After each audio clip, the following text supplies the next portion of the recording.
begin. Okay, so vanaand gaan ons met kaartwerk begin. En omdat kaartwerk in vraestel 1 en 2 voorkom, is dit, of net sê dis makliker nie, maar dit help bietjie om op te fokus, want as sekere goed byvoorbeeld in vraestel 1 gevra word, so sê nou byvoorbeeld jy kry magnetiese deklinasie in vraestel 1, die kans daarvan dat hulle weer magnetiese deklinasie in vraestel 2 gaan vra is baie minder. Ek dink nie hulle het al actually as hulle iets in vraestel 1 gevra het, weer in vraestel 2 gevra nie, maar hou dit net in gedagte. Nou, voor ons terwyl deur die notas en goed gaan wat ek vir julle gekry het, en dis soos die 2 dokumente wat ek altyd gebruik, wil ek net vinnig na 'n vraestel toe gaan. Ek dink is die ene. Nou, dit gaan dieselfde wees vir vraestel 1 en vraestel 2. So hou dit net in gedagte. Afdeling B is natuurlik jou kaartwerk en dit gaan vraag 3 wees. So afdeling A is vraag 1 en 2 en dit gaan natuurlik jou net teorie deel wees. Nou vir afdeling B is dit 30 punte en hoe hy ingedeel word, en dit gaan elke liewe keer dieselfde wees, want dit is die formaat waar volgens ons as geografieonderwysers die vraestel moet opstel, en dit is dieselfde goed wat in jou eksamens gebeur, vir jou nasionale eksamens. Net so klein bietjie inzoom. Okay, ons gaan so sien. Nou, hoe dit gaan werk is vir jou heel eerste vraag, gaan jy gevalle studie, soos hulle gaan vir jou 'n paar inligting gee oor 'n spesifieke area. Okay, nou, saam met jou vraestel gaan jy 'n kaart kry. Nou, ek dink voor 2020, as jy geografie geskryf het, sou jy 'n verskriklike groot topografiese kaart gekry het. Op 'n aparte kaart, 'n bietjie kleiner een, sou jy 'n ortofotokaart, dan vergeet ek mos sommer, sou jy 2 verskillende kaarte gekry het saam met jou vraestel. Nou, hulle het dit bietjie verander. Jy kry nou, ek dink is soos 'n A3, wat jy nou albei kaarte opkry, en hulle is op dieselfde bladsy. So, dit maak dit baie makliker, veral met jou tafeltjie, want dit is nie besonder groot nie. Okay, so sekere skole gaan nog steeds vir jou die addisionele tafel gee, omdat nie almal geografie skryf nie, so daar's ekstra tafels wat jy dan kan gebruik om jou kaarte en goed op neer te sit soos jy werk. Okay, maar met die A3 maak dit baie makliker. Maar vir jou vraestel, jy gaan inligting kry oor 'n spesifieke area, en dit gaan ook die area wees wat se kaart jy oorkry, of kaarte. Okay, en dan gaan hulle ook vir jou 'n bietjie inligting oor daai spesifieke area gee. Wat baie belangrik hierso is moet nie hierdie stuk skiep nie. Dit gaan dalk 'n paar stupid goedjies wees, soos bietjie meer inligting, soos wat die koördinate, waar is hy geleë in Suid-Afrika, soos die provinsie, sulke tipe goed, en hy mag dalk addisionele goed vir jou insluit oor temperatuur, wat se gewasse jy daar kry, enigiets soos dit. Gewoonlik gaan daar eers 'n vraagie uit hierdie kom, so dis, ek wil nie sê free punte nie, maar maklike punte vir julle om te kry, of makliker as ek so kan sê. Nou, hoe die vrae uitgewerk is, want vir die hele kaartwerk vir elke vraestel, tel dit uit 30 punte uit. Nou, vir jou heel eerste 3.1 gaan dit 8 punte wees, en dit is gewoonlik vir jou berekeninge en al jou somme en daai tipe goed. Dan jou tweede een, 3.2, gaan jou kaartinterpretasie wees, en dit is waar die meeste punte gekry word. Dit is 12 punte, en dan die heel laaste een, 3.3, is jou GIS, of jou geografiese inligtingstelsel, en met 8 punte. Hy gaan elke liewe keer so ingesit word. Nou onthou, as jy na ou vraestelle gaan kyk, gaan hierdie natuurlik bietjie anders te lyk, want voor 2020 was vraestel 2 net kaartwerk van 75 punte. So jy kan nog steeds kaartwerk in daai vraestelle gaan uitwerk om te kyk na verskillende voorbeelde vir hoe vrae gevra kan word, verskillende plekke, al sulke tipe goed. Hou dit in gedagte, die formaat lyk nie meer so nie. Okay. Nou, vir die heel laaste een wat GIS is. Dit is my een van die min dele van kaartwerk wat regtig leerwerk is. Ek gaan nou vir julle 2 dokumente wys, en dan gaan ek vir julle na dit oplaai wat ek wil hê julle moet uitleer vir kaartwerk. Obviously vir die somme en daai tipe goed moet julle 'n bietjie oefen, en ons gaan nog dit doen, maar vir jou teorie vir kaartwerk wat GIS is, maak seker jy memoriseer daai goed en ken dit op die punte van jou vingers. Okay, gaan dit vir jou baie makliker maak om hierdie deel te doen. En wat lekker is, hierdie 8 punte, ek weet dit is net 8 punte van 150 vir die hele vraestel, maar dit is gewoonlik makliker punte om te kry as die res van kaartwerk. Ek weet baie mense stres oor kaartwerk, en natuurlik vir al die somme, en dit is nie eens die grootste deel nie. Okay, so hierso, en dan gaan ek gou vandag die GIS deurwerk en dan gaan ons met die res van die goed begin. Okay. So, hierdie is die een wat ek vir julle gaan oplaai. Ek gebruik hom elke liewe jaar, sowel as hierdie spesifieke notas, net 'n bietjie uitzoom. Hierdie ene het alles in, hy het ook GIS goed in, maar ek gebruik gewoonlik Dene, net omdat hy dit vir my baie goed opsom. Okay. So heel eerstens, weet waarvoor GIS staan. Dit staan vir Geografiese Inligtingstelsel. Nou die kans is daar, hulle doen dit nie meer so baie nie, hulle het dit baie in die verlede gedoen, waar hulle vir jou sou gevra het waarvoor staan GIS. So dan moet jy net Geografiese Inligtingstelsels uitskryf. Hulle doen dit nie meer regtig in die afgelope paar jaar nie, want ek gaan vinnig terug gaan hier na die ding toe. So julle kan sien, hulle sit dit sommer in die vraag, so dit maak nie sin om 'n punt vir hom te gee vir iets wat in die vraag se naam is nie. Okay. So, as hulle nou verder vir jou vra is dat jy moet verduidelik wat is GIS of enigiets in daai area, gaan jy die volgende sê. So, dit is 'n rekenaarstelsel van hardeware, sagteware en metodes vir die vaslegging, bestuur, manipulasie, analise, modellering en vertoon van ruimtelike data en nie-ruimtelike data om beplanning en bestuursprobleme op te los. Okay. So ek weet dit klink baie, maar jy kan dit natuurlik opsom. As hulle wel vir jou vra wat is die hoofdoel van GIS, gaan jy sê om beplanning en bestuursprobleme op te los. Die voorbeeld wat ek altyd hier gebruik, sê nou byvoorbeeld daar is 'n maatskappy wat 'n nuwe inkopiesentrum in 'n dorp wil bou. Maar hulle is nie heeltemal seker waar die beste plek gaan wees om die winkel te bou nie, soos gaan daar genoeg kliënte wees om te kom, soos waar is die beste plek. So dan gaan jou GIS analiste inkom en hulle gaan kyk waar is die beste plek moontlik vir jou. Nou, wat lekker is van GIS is jy kry verskillende lae wat jy in jou program kan opsit. Nou, vir sekere goed wat jy natuurlik gaan kyk, gaan daar reeds wees en jy kan dit net aflaai en in jou program insit.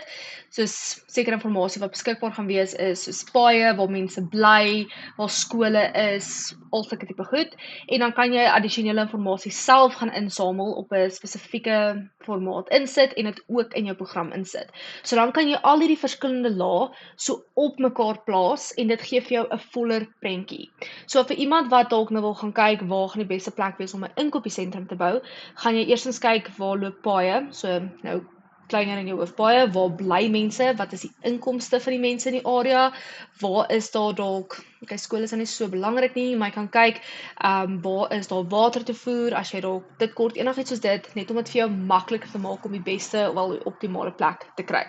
Nou, ek weet, in universiteit het ons 'n projek gehad waar ons GIS moes gebruik het en ons kon kies wat ons wou gedoen het en ons groep het byvoorbeeld na 'n spesifieke plant se verspreiding gaan kyk in Namibië. En weer eens, dit was vir ons moontlik om alles op een te gesit het omdat GIS bestaan. Nou, dit is 'n baie robbeglike verduideliking van GIS, maar vir jy moet weet wat dit is, so dis nou die hele ding, en jy moet dit kan verduidelik wat is die hoofdoel van dit. Okay, nou onthou as hulle vir jou dit gaan vra, dit gaan nie besonder baie punte tel nie, want daar is net 8 punte wat hulle vir jou kan gee by GIS. Die volgende belangrike ding is die komponente van 'n GIS en in totaal is daar net 5. Jy het jou hardeware, sagteware, data, jou mense, jou metodes en jou data wat ek kan vergeet.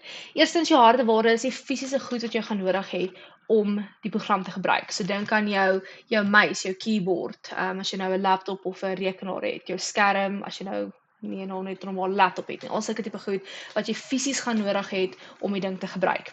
Dan het ons natuurlik die sagte ware en dit is die fisiese apps wat jy gaan gebruik. Nou meeste van hulle moet jy voorbetaal of dit is 'n subskripsie wat jy gebruik om die program te kan gebruik en daar's 'n klomp van hulle soos byvoorbeeld ArcView is een van die bekendstes. Dan het jy natuurlik die data wat beslis een van die belangrikste goed is en dit is enige iets van kaarte, ligfoto's, satellietbeelde, administrasierekords, enigiets soos dit wat jy op 'n spesifieke formaat in jou program gaan insit en dit dan gaan daarvoor wys. Dan het jy natuurlik jou mense. Nou dit gaan goed insluit van of mense insluit soos datavasleggers, datagebruikers en GIS analleerders. So is gewoonlik die mense wat deel is van die proses om die data te kry of iets of om die actual program te gebruik. En laastens is die metodes en dit gaan baie afhang van wat hulle wil doen met die program. So hoekom is hulle besig om na verskillende kaarte te kyk van 'n spesifieke ding. Okay. Dan die volgende ene is afstandswaarneming. Afstandswaarneming is as jy inligting kry van iets sonder om direkte kontak daarmee te wees. Nou, beste voorbeeld daarvan is satelliete. Nou die formele definisie van dit is, en asseblief memoriseer dit, want hulle hou daarvan om afstandswaarneming te vra, die verkryging van inligting oor die aardoppervlak met sensors op plafonne, soos weerballonne, vliegtuie en satelliete, deur die energie wat die aarde reflekteer of uitstraal te gebruik, sonder om in fisiese kontak met die aarde te wees. So jy kry inligting sonder om fisies daaraan te raak. Okay.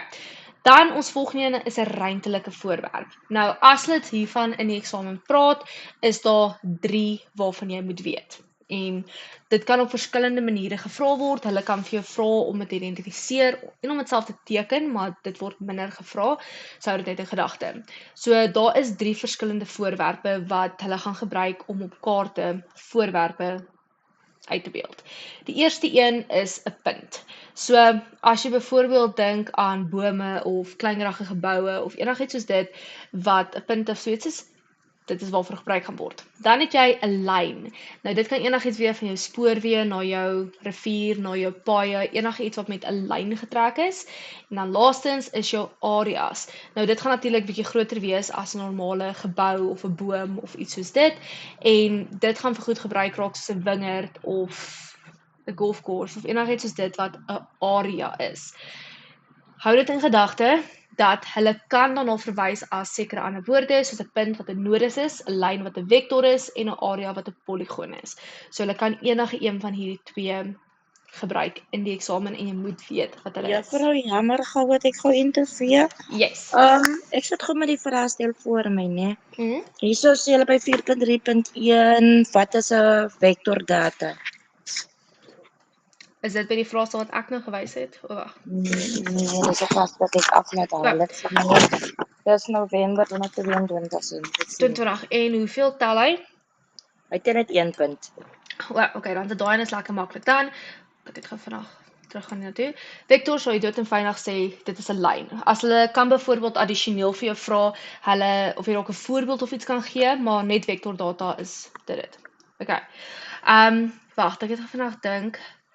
Ek dink ek het dalk tevore gesê want jy kry vektor en raster data ook. So ek dink hulle gaan eerder na dit verwys. Wat ek nou terugkom daarna toe want daar is 'n verskil tussen die twee. Okay. Dan gaan ek vandag kyk, dit wys net vir jou die verskille van hoe dit gewys word. Dan resolusie. Dit is iets wat hulle by JIS hou daarvan om gebruik, maar hulle hou ook daarvan om partykeer by die data interpretasie in te werk. Nou, resolusie is die vermoë om afstandsbeheer sensor om skerp en duidelike beelde te skep. So basically is dit hoe goed kan jy sien waarna hy kyk. So as hy meer pixelated is dit nou nie die beste kwaliteit nie en hoe meer duideliker hy is, hoe beter is die kwaliteit. Nou, ons het 2 tipe resolusies. Ons het 'n hoë resolusie wat beteken daar gaan verskriklik baie pixels wees. Die baie pixels is baie klein, wat beteken die voorwerpe gaan baie duidelik en maklik herkenbaar voorkom. Soos julle in die foto kan sien, dis baie maklik om te sien wat daar aangaan. As jy 'n lae resolusies het, beteken daar gaan minder pixels wees. Die pixels, omdat daar minder is, gaan hulle groter wees om julle prentjie op te maak en die voorwerpe is baie keer nie baie duidelik of maklik herkenbaar nie, dan moet jy 'n bietjie raai wat dit is. So natuurlik sal ons altyd verkieslik hoë resolusie wil hê. Okay. Dan nog 2 GIS data tipes is ruimtelike data en attributiewe data. Nou ruimtelike data is alle geografiese voorwerp natuurlik of mensgemaak en baie keer word daarna verwys as net kaartdata. So dis die goed wat jy op die kaart self gaan kry. Maar die attributiewe data is goedwerk soos kenmerke, beskrywe, inligting van die geografiese voorwerp. Nou, ek het nie nou 'n kaart by my nie, maar soos heel onder in die kaart sal jy gewoonlik die sleutel kry en dan sê hierdie simbool beteken dit of iets soos dit. Wil jy iets vra of het jy jou mic nog aanvergeet? Ja, maar ek het hom seker maar aansig. Okay, dit is reg, net seker maak. Nou, dit is die twee verskil tussen die twee. Nou, gewoonlik met die, ek kan nie regtig onthou wanneer laas die verskil tussen die twee gevra het nie, maar weet net die verskil en moet dit nog steeds kan verduidelik en moontlik voorbeelde kan gee. Okay, en hierso is nou die data struktuur wat inkom. Nou, onthou met hierdie, dit was ruimtelike voorwerpe en hoe goed op 'n kaart voorgekom of wel voor kan kom. Maar met die data strukture is dit gewoonlik hoe dit gesy word in die program self, maar ook hoe dit gebruik gaan word. Ofwel hoe jy dit gaan sien. Nou as ons van raster data praat, gaan dit altyd pixels wees. So dit gaan jou foto's wees en sulke tipe goed. So as hulle vir jou 'n vraag hieroor sal gee, gaan dit of 'n prentjie wees of soos in die geval kan dit pixelated gee, hulle gee dit baie keer, maar dit gaan fisies uit blokkies uit bestaan wat op die ou ende vir jou 'n prentjies gee. Vektordata is jou punte, lyne en jou poligone wat jy op jou kaart gaan kry. So dit gaan nie 'n normale foto soos rasterdata net gegee kan word nie, want dit is natuurlik heeltemal ietsie anders. Okay, so vir daai vraag wat jy gevra het, ek dink hierso verwys hulle meer na die, net vir die feit dat die ander is meer voorwerpe en hoe dit gebruik word. Okay, hierso is net voorbeelde, soos ons kan sien, vektor het ons punte, lyne en poligone, en vir ons raster het ons fisiese pixels wat op die ou ende vir jou 'n prentjie gee. Okay.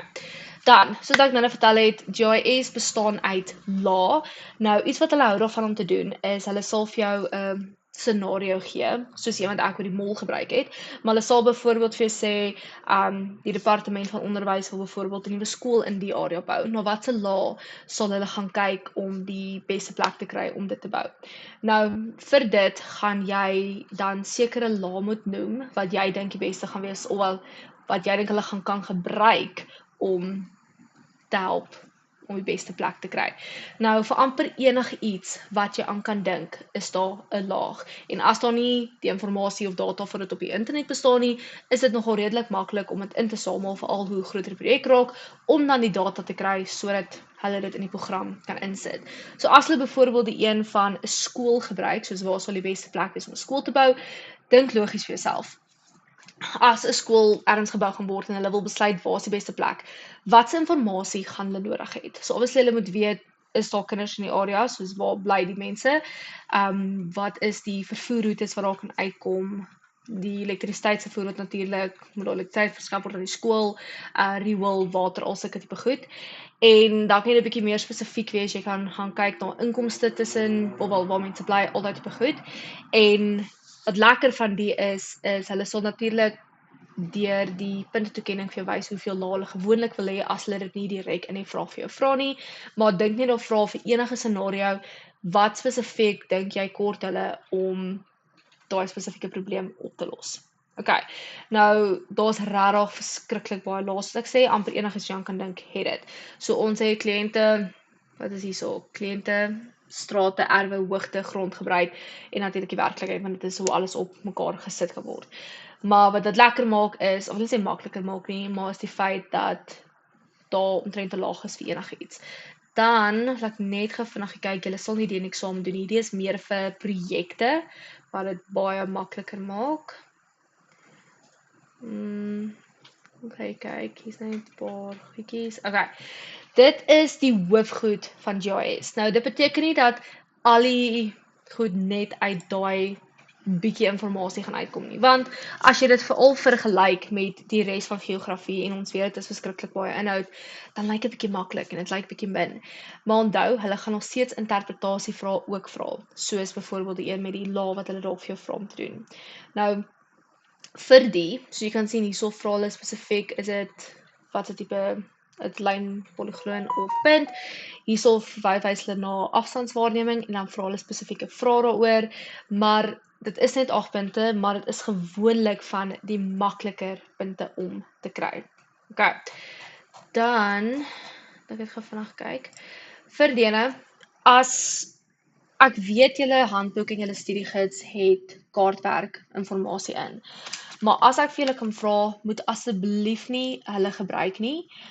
Ek voel sit onnodig baie ekstra goed in en goed wat julle die mekaar gemaak. So as julle kan of as julle kan, fokus net op hierdie spesifieke notaboek vir jou kaartwerk goed. En natuurlik die vir GIS. Okay, so gesê, daar gaan sekere goed van hom ook in GIS wees. Dan daar is 'n paar ekstra goed wat jy na kan kyk, soos hoe kan GIS boere help. Dit is nogal 'n redelike belangrike om in te gaan, wat Laura van my te vra, maar ek sal daar ook by uitkom. Hoe kan GIS ontwikkeling in 'n area help, en dit kan bietjie meer van jou langer tipe vrae wees, veral jou 2 of 3 punte of selfs meer vrae, maar omdat daar net 8 punte is, hou hulle nie gewoonlik daarvan om sulke lang vrae te vra nie, dit is gewoonlik 1, 2 of 3. Okay, en dan vir die kaartprojeksies, dit is iets wat al baie lank nie meer in die eksamen gevra word nie. So julle kan daai heeltemal vir my uitsit. Okay, dan wil ek net gou vinnig iets hier gewys het. Jou kaartberekeninge. Soos julle kan sien, daar is heelwat goed wat julle moet kan doen vir berekeninge. As dit iets, en dit is iets wat ek elke jaar voorstel, as die somme, ek wil nie sê jou intimideer nie, maar as die somme vir jou moeilik is, ja, fokus op hulle en leer hulle al dit goed, maar as hulle vir jou moeilik is en jy sukkel regtig met hulle, sal ek baie keer sê, fokus meer op die ander dele. Van JS en selfinterpretasie is baie keer vir my makliker om punte te kry. Dit gesê sê ek nie jy moet dit heeltemal uitsluit nie. Dis net gewoonlik is dit die plekke waar mense die slegste doen. Nou vir die eksamen moet julle afstand, oppervlakte, rigting, peiling, magnetiese deklinasie, magnetiese peiling, koördinate, gradiënt, dwarsnit, vertikale vergroting en intersigbaarheid ken. Nou daar is sekere van jou somme of jou kaartberekeninge wat saamgaan. So magnetiese deklinasie en peiling word baie keer saam gevra. Dan kry jy jou dwarsnit en jou vertikale vergroting word baie keer saam gevra. En sekere goed moet jy jou basies hê. So as jy byvoorbeeld afstand kan uitwerk, kan jy gewoonlik, dit gekyk, ek sien hulle het hom nie meer nie. Oppervlakte, ek het in 'n area gekyk, kan jy byvoorbeeld hom ook baie maklik uitwerk want jy gebruik presies dieselfde formules. Nou vir kaartwerk, hulle is bietjie minder streng daarop die afgelope ruk, maar vir kaartwerk, jou formule is verskriklik belangrik. Hulle gee nog steeds punte vir dit, maar soos gesê die afgelope ruk is hulle minder streng daarop en partykeer sal hulle dit nog steeds laat gaan al het jy nie die formule geskryf nie. Maar wat ek altyd vir my studente sê is, leer jou formule. As jy weet presies wat elke ding in 'n formule is, gaan dit vir jou baie maklik wees in die eksamen om te weet wat jy moet gaan kry. Okay, nou ek gaan nie vandag op kaartberekeninge fokus nie. Ek gaan vir die volgende paar klasse gaan ek op dit spesifiek fokus. Nou dit gesê, ek gaan volgende week gaan ek nou nie vir julle werk gee om te doen nie. Ek gaan in plaas van dit gaan ek vir julle kort video's maak oor die kaartberekeninge. Nie alles op een slag nie, want dit gaan te veel wees. Okay. Dan wil ek net vinnig deur die ander werk gaan wat vir my belangrik is.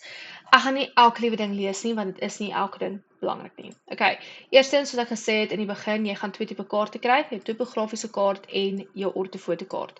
Hulle gaan albei op dieselfde bladsy wees, 'n A3. Weerens maak dit baie makliker as jy al geografie geskryf het om die te gebruik, want dis nie twee massiewe kaarte wat jy moet oopmaak en heeltyd gebruik nie.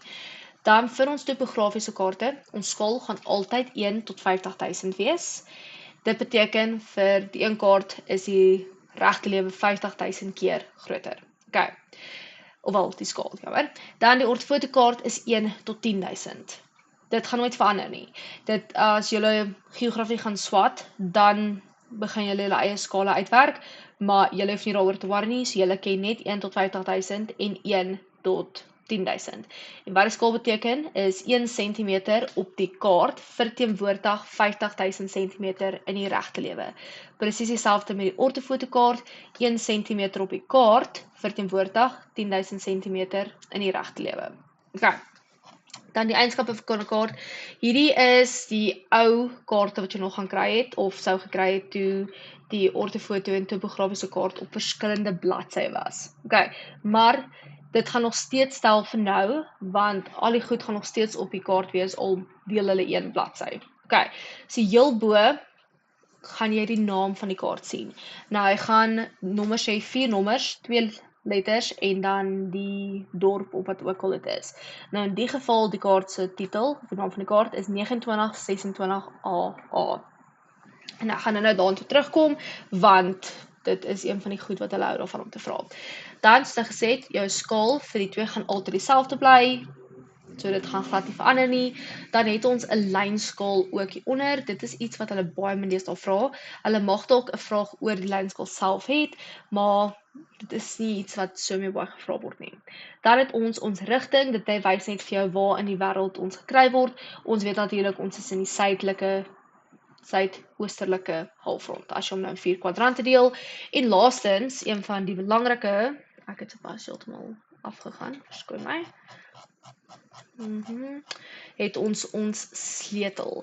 Nou, julle sal sien, veral as jy nog nie geografie op skool gehad het nie, die hele kaart het verskillende simbole. Nou, dit kan wees van jou geboue, na jou tipe riviere toe, na jou tipe paaie toe, of dit 'n klein, of nie, nasionale pad is, of net een van jou streekpaai. Enigiets soos dit, gaan in die sleutel gekry kan word. Nou, baie keer in die vrae, veral by jou kaartinterpretasie, mag hulle dalk vir jou vra, wat is hierdie spesifieke onderwerp by of by B of wat ook al, en dit word gewoonlik op die ortofotokaart aangewys. Nou, dit is dan wanneer jy jou topografiese kaart saam met jou ortofotiese kaart gaan moet gebruik om die antwoord te kry.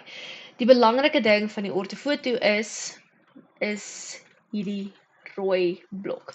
Nou, hierdie rooi blok kan enige plek op jou topografiese kaart wees. En wat dit aanwys is die area van die ortofotokaart. Okay, so die ortofotokaart, hy kan nie hierdie hele area wys nie, want hy fokus op 'n baie kleiner area en sy skaal is ook natuurlik baie kleiner. Okay, hy gee wel, hang of jy daarna kyk, maar hy gee gewoonlik meer detail oor wat hierdie spesifieke kaart oor daai area gee. En dit is gewoonlik hoekom jy 2 hand aan hand het, sodat jy vrae kan beantwoord oor daai area.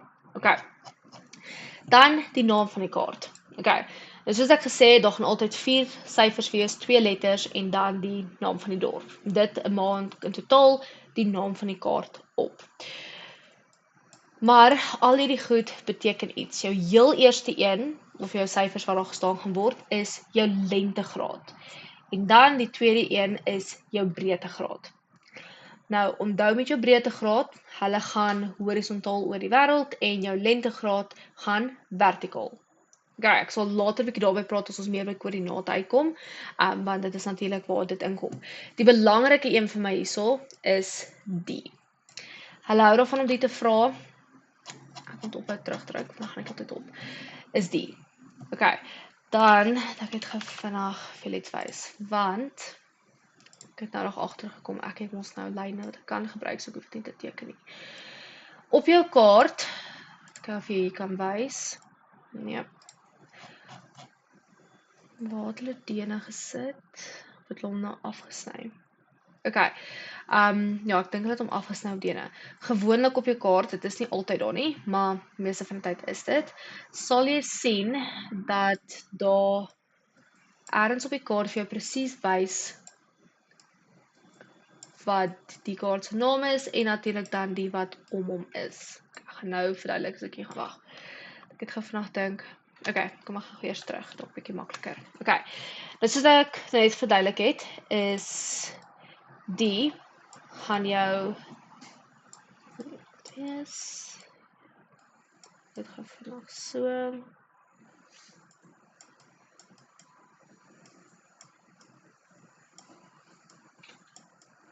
Okay. Wat presies beteken dit wat ek net geskryf het? So hierdie spesifieke lyn, kom ons vat dene.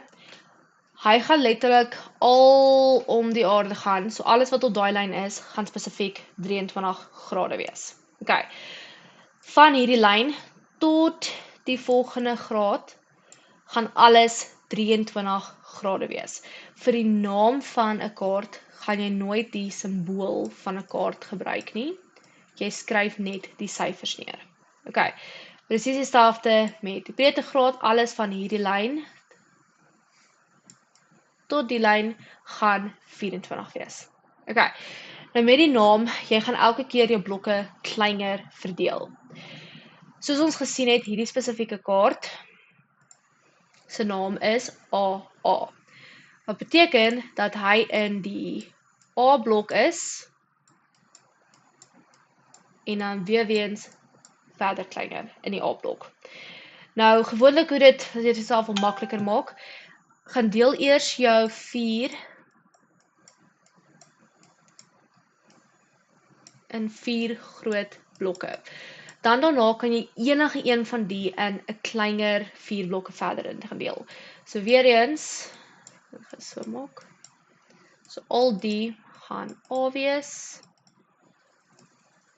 Die gaan B wees. hierdie gaan CD. Okay. Nou hierdie spesifieke kaart is in die blok geleë. Okay. Maar sê nou byvoorbeeld hulle vra vir jou dat hulle wil hê jy moet die naam van die kaart gee, suid van die kaart. Okay, so sê nou die ene was, ek skryf dit gewoon die naam van die kaart net gaan neer. Maar hulle wil die naam suid van hom hê. Nou die vraag is hierso, gebruik jy die klein blokkies of gebruik jy die groot blokkies? Want dan ewe skielik gaan jy of daartoe gaan of jy gaan daartoe gaan. Nou wat dit hier maklik maak is, onthou altyd dat jy net die klein blokkies gaan gebruik vir die.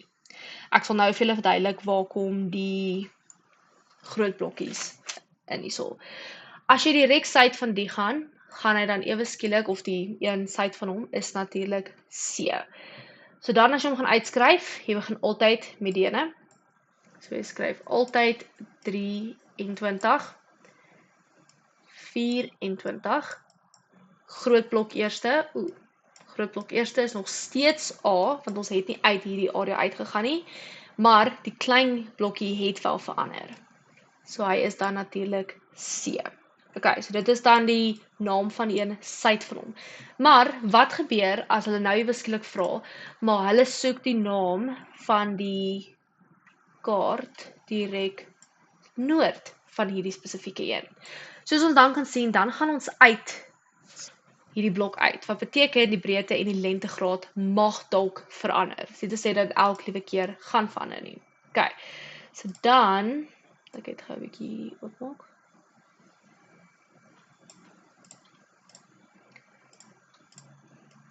Nou wat lekker is van die, jy kan dit net vir jouself teken. Okay, ons gaan hier na toe. Nou soos ons weet, as ons direk opgaan, gaan ons natuurlik in die C-blok beland, want dit is die groot blok direk bo deure. Okay, en weer eens deel jy hom in jou klein letters in. Nou, ons kan sien dat hy weer eens in die C-blok gaan beland. Mag gebruik ook 'n ander kleur vir die. Ons kan natuurlik weer sien dat hy in die C-blok gaan beland, maar die breedte en die lengtegraad mag dalk verander het. Okay. Eerstens, as ons kyk na die ene, ons het gesê dat alles van hierdie spesifieke lyn, al die pad tot die lyn, 23 grade is. Maar, ons praat nou van die vorige lyn, wat beteken ons gaan 1 graad afskuif, of opskuif, hang of jy daarna kyk. So alles van die vorige een, tot by die ene, gaan 22 grade wees. So dit gaan ons heel eerste deel wees van ons nuwe naam. Die lengtegraad gaan, die lengtelyn gaan nie verskil nie, want alles van die lyn, al die pad tot die lyn is nog steeds dieselfde graad en ons het nie uit daai deel uitgegaan nie. So, ons gaan hom hou. Okay. Ons weet natuurlik dat die groot letter het verander, want hy is nou nie meer in dieselfde blok nie. Hy is wel nou C. En die klein letter is ook nou 'n C. Okay. Nou gewoonlik met die kaart sal gewoonlik so 9 blokkies altesaam vir jou gee op jou kaart, wat gewoonlik die middelste een is die kaart waarmee jy werk, en dan sal hulle vir jou die res om hom ook gee. So meeste van die tyd, as hulle vir jou hierdie vraag vra, kan jy hom dalk moontlik dalk net gaan aflees, maar daar gaan sekere kere wees wat jy dit self gaan moet uitwerk.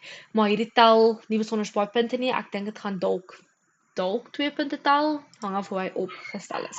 Okay. Dan het ons die skaal van die kaart. Nou, met hierdie, dit kan voorkom in die kaartinterpretasie, maar hierdie goed word gewoonlik net by die somme en die berekeninge gevra. Eerstens, jy moet weet wat die 3 verskillende skale is wat gebruik raak. Jy het jou woordskaal, so 1 cm verteenwoordig 250 meter, dit word fisies in woorde uitgebeeld.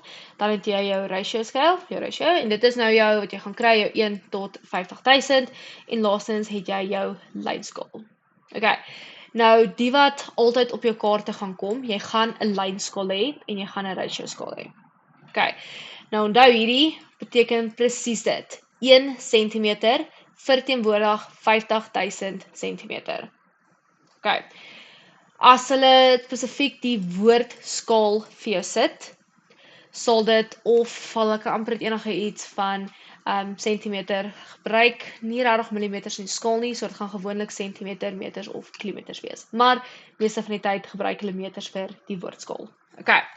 Dan, ons grootskaalse en kleinskaalse kaarte. Hierdie is nie iets wat regtig gevra word nie, dit is meer iets wat belangrik is om te verstaan. Okay. Nou, ek weet as ons praat van ons topografiese kaart, die 1 tot 50.000, né?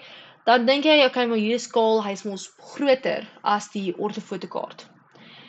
Maar dit wat 'n bietjie te mekaar maak. Okay.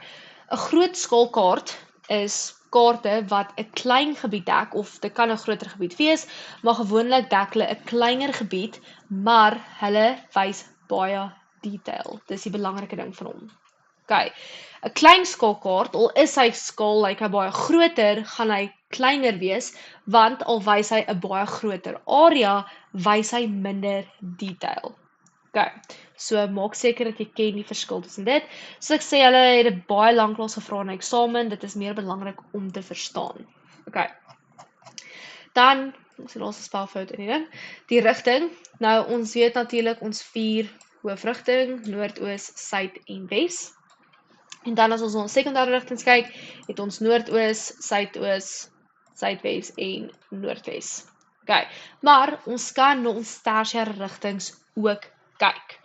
En vir geografie, maak seker jy ken dit en daar's 'n maklike manier om dit uit te werk, en ek gaan nou dit vir julle wys, maar maak seker dat jy al 16 rigtings ken.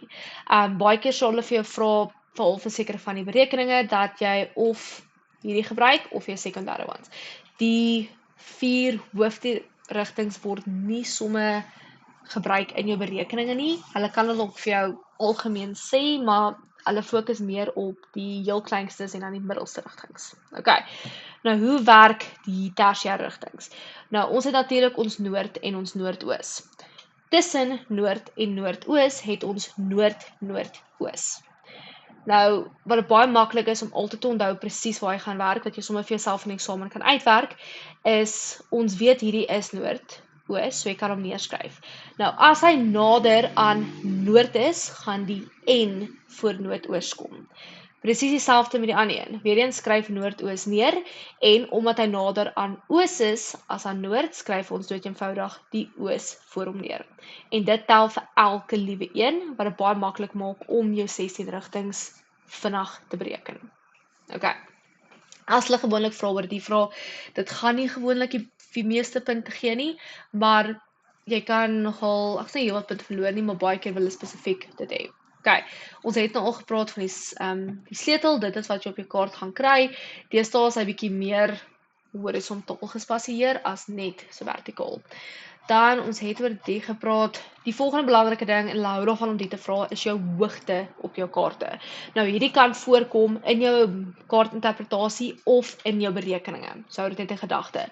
Nou, daar is 'n paar maniere hoe ons hoogte kan aandui op 'n kaart.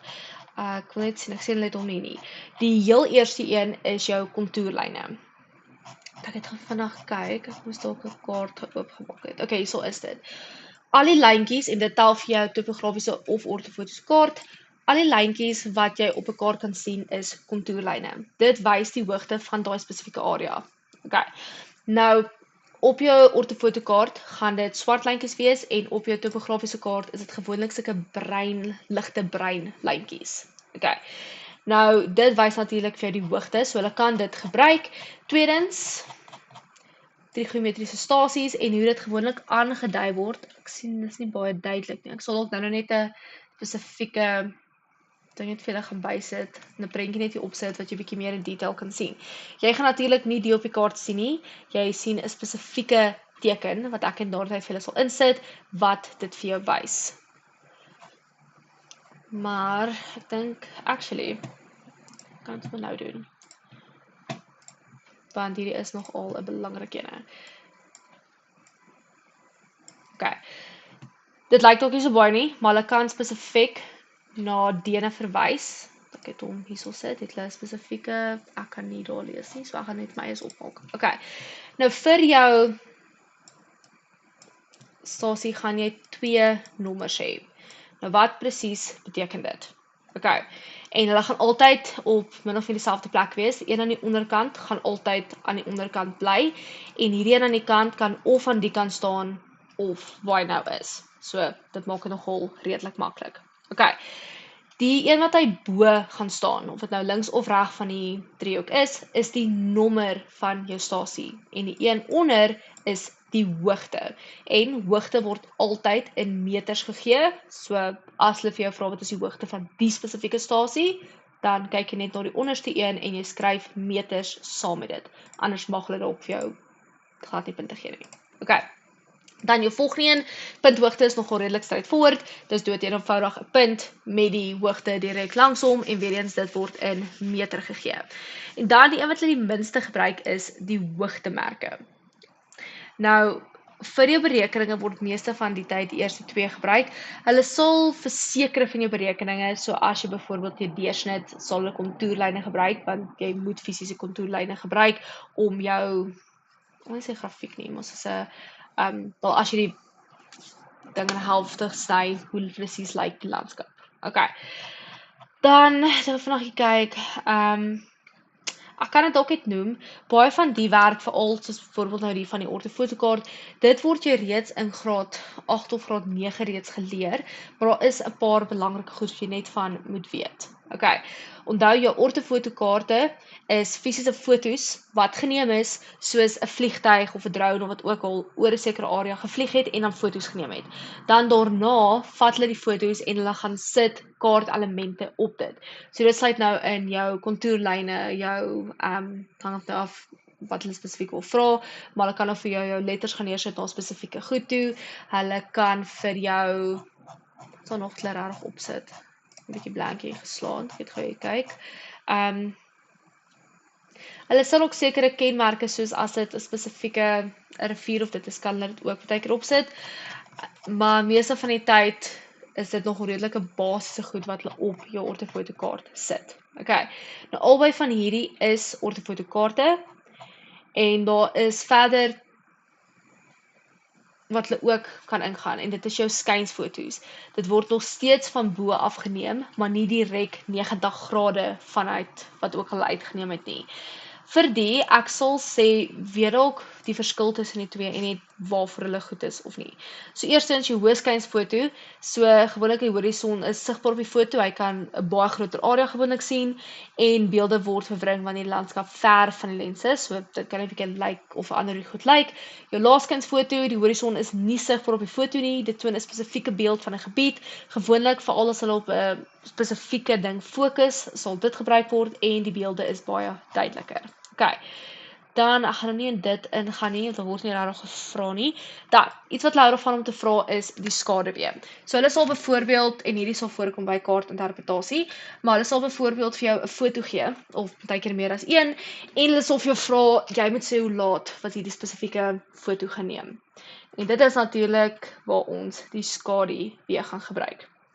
Nou die rigting van die skaduwee op 'n ortofotokaart kan tyd bepaal waarop die foto geneem is. Nou vir die, hulle gaan nou nie verwag dat jy moet spesifiek sê dit was 16:04 nie. Hulle gee gewoonlik vir jou 'n klein speling aan albei kant toe wat dit min of meer kan wees.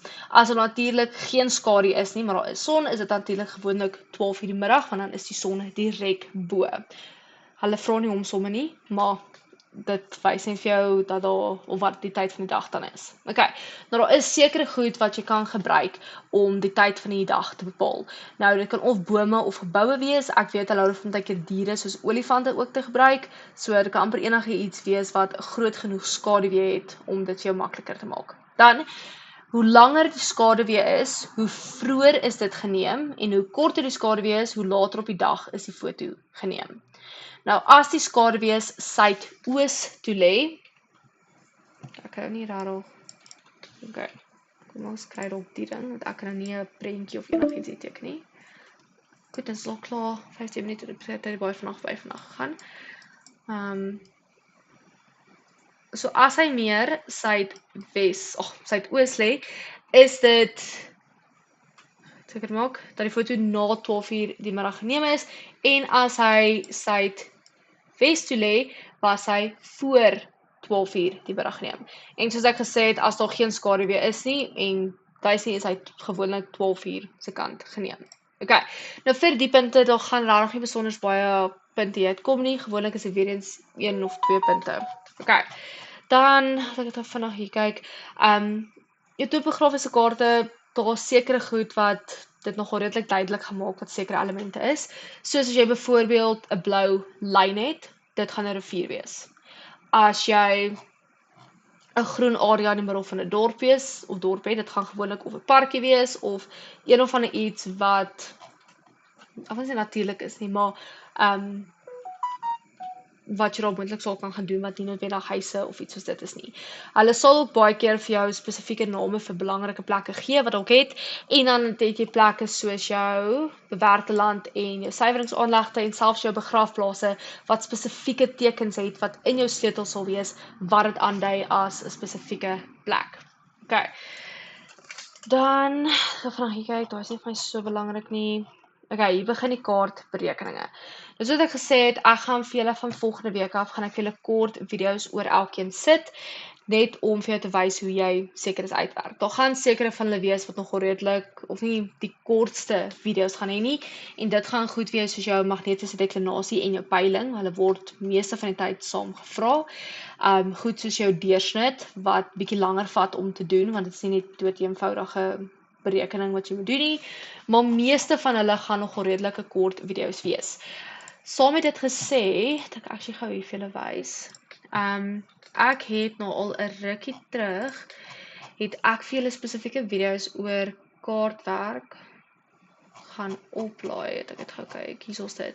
Nou julle sal sien, almal van hulle is presies dieselfde ou, maar dit wys, ek dink net, ek raai Engels gesê, but anyway, ek dink hy verduidelik dit baie maklik, so ek hou daarvan om hom te gebruik, en hy verduidelik vir my soos, gaan ek het sê, hy bly by die punt wat ek van hou. Okay, so meeste van die goed wat jy moet ken is hierso, daar is 'n paar ekstra wat ek opgelaai het, maar maak seker dat jy dalk een of ander tyd dit kyk, en ek sal saam met dit, sal ek ook my eie klein videoetjies maak, en soos ek deur vra werk, gaan dit ook natuurlik daar wees. Okay, so teken alles wat ons natuurlik van nou af doen, meeste van dit is, gaan onder hierdie opgelaai word vir as jy dit soek. Okay, so ek gesê het, vir jou 2 dokumente, maak asseblief seker dat jy die een vir GIS gebruik, en die ene vir kaartwerk.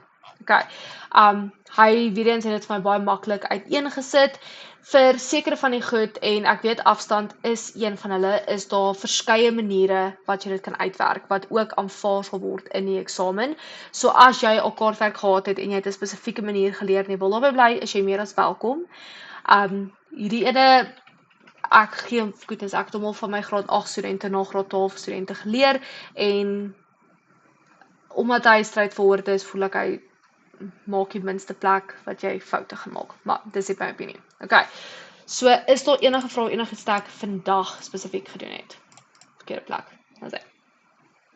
Hoe voel julle twee oor dit? Oor die teoretiese deel meestal? Nee, hy klink alright, maar ek is nou al moeg van die wiskunde. Die kom wiskunde alweer. Ek is jammer. Ek weet, ek hou regtig gewoonlik die kaartwerk tot laaste, want ek weet, dis die deel wat die meeste mense haat van geografie. Maar daarom is dit net 60 punte in totaal val by vraestelle, so. Want ons sukkel nou reeds met wiskunde, en hier kom my waarlik waar weer. Ek is jammer daaroor. Daarom, actually is nog minder. Dis 10 punte vir vraestel 1 en 10 punte vir vraestel 2. So 20 punte totaal. Maar soos ek gesê het, as jy regtig sukkel met die berekeninge, of jy het nie eers tyd nie, en ook nie eksamen nie, want ek weet 3 ure klink nou baie, maar daai 3 ure gaan verskriklik vinnig, dan fokus op die wat jy weet jy gaan punte kry. As jy tyd het, kom terug vir die berekeninge. Okay. Wilda, het jy geografie op skool gehad of nie? Juffrou, ek het geografie op skool gehad, maar soos ek myself, soos ek nou alles lyk vir my so Duits. Van die wiskunde af tot by die geografie en geskiedenis, dit is vir my alles Duits. Ek weet nie, ek kan net nie vir my indink dat ek het so vinnig alles vergeet het. Ek weet, ek kan self sê, baie van die goed wat ek op skool geleer het, kan ek nie onthou nie, want ek het geografie gaan swat, so ek onthou dit, maar baie van die ander goed kan ek nie baie goed onthou nie. So ek verstaan daai. Okay, dan sal ek vir julle van volgende week af, soos ek sê, die kort video's opneem en asseblief gaan oefen dit. En dan, ja, die tyd raak nou nogal min, maar dan sal ek julle weer oor 2 weke wat die 23ste April is, dan sien ek julle weer vir die volgende live klas. Okay. Okay, lekker aand julle. Juffrou, lekker. Dankie vir dieselfde vir u. En vir jou, Heidi. Nou, oké, zelfde weer wel.